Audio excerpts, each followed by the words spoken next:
Tanggapan Bapak untuk kasus Herianti ini seperti apa Pak? Pak Kapol, satu lagi Pak Kapol, untuk kasus Herianti bagaimana Pak?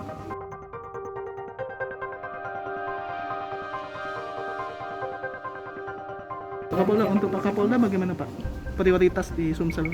Ya, tadi sebagaimana Pak Gubernur sampaikan, saya datang ke sini dengan pejabat utama juga sebagai bentuk silaturahmi, kolaborasi kita untuk lebih mengintensifkan tugas-tugas kita, membantu provinsi tentunya dengan isu-isu yang ada.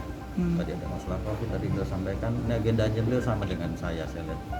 Masalah narkoba, masalah kejahatan kekerasan, dan isu-isu lain yang juga salah satunya dampak dari COVID ya, masalah pertumbuhan ekonomi yang juga harus tetap ditingkatkan di masyarakat karena pandemi yang berkembang. Tindakan-tindakan apa komitmen dari Kapolda sendiri Pak untuk membantu tanggapan mereka? Yang terakhir, karena tentu harus ada upaya.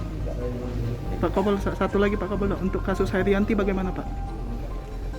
Barangkali saya belum mendalami itu ya, nanti biar dijelaskan oleh Kabid Humas saja. Ya.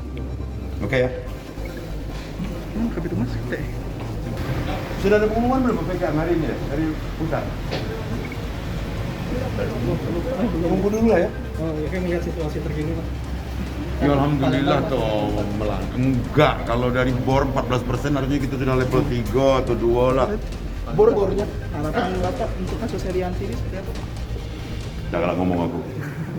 Terkait penurunan kasus kita sekarang ini Pak, penurunan kasus Yang harus diapresiasi itu pertama nakes, semua level. Yang kedua yang harus kita apresiasi kesadaran masyarakat yang sudah begitu tinggi. Kita jarang nggak pakai masker ya. Jangan lupa subscribe, share, komen, dan like ya.